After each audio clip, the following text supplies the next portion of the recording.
The unit of velocity, acceleration and force in two system are related as. देखो दो system में ये है, तो फर्स्ट सेकंड सिस्टम में alpha square upon beta into V1, यानी फर्स्ट सिस्टम का इतना टाइम्स है सेकंड सिस्टम में जो velocity I, and second system का जो एक्सेलरेशन A2 है वो फर्स्ट सिस्टम के एक्सेलरेशन का इतना टाइम्स है, ठीक है। और सेकंड सिस्टम में जो फोर्स है वो फर्स्ट सिस्टम के फोर्स से इतना टाइम्स है ये, ठीक है, 1/अल्फा बीटा।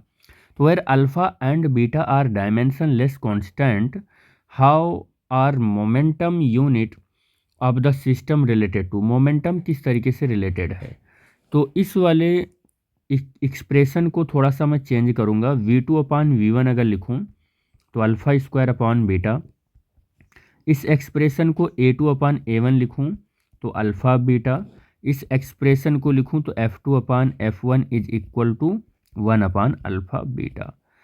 अगर मैं यहाँ से मोमेंटम पूछ रहा है तो मोमेंटम का फार्मूला लिखूं तो P is equal to M1V1 हो जाएगा फर्स्ट सिस्टम के लिए। सेकंड सिस्टम के लिए P2 is equal to M2V2 हो जाएगा। अब यहाँ से एक चीज़ और करना होगा कि P2/P1 कर लेना होगा। P2/P2 करें, P2/P1 करें तो M2/M1 आ जाएगा और V2/V1 आ जाएगा। अब मैं यहाँ से एक चीज़ और करूँगा कि F1 is equal to M1 और A1 और F2 is equal to M2 और A2।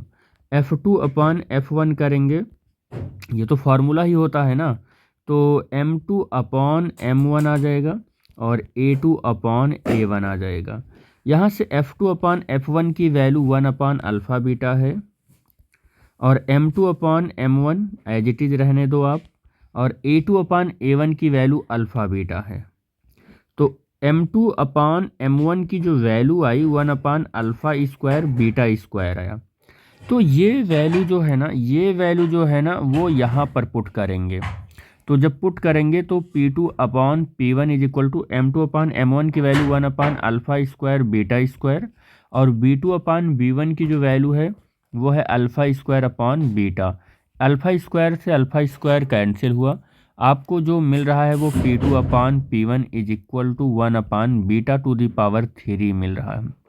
तो सेकंड सिस्टम में जो मोमेंटम जो रिलेशन पूछ रहा है वो सेकंड सिस्टम में P2/P1 इज इक्वल टू 1/बीटा टू दी पावर 3, ये रिलेशन आ जाएगा। ऑप्शन नंबर बी करेक्ट हो जाएगा।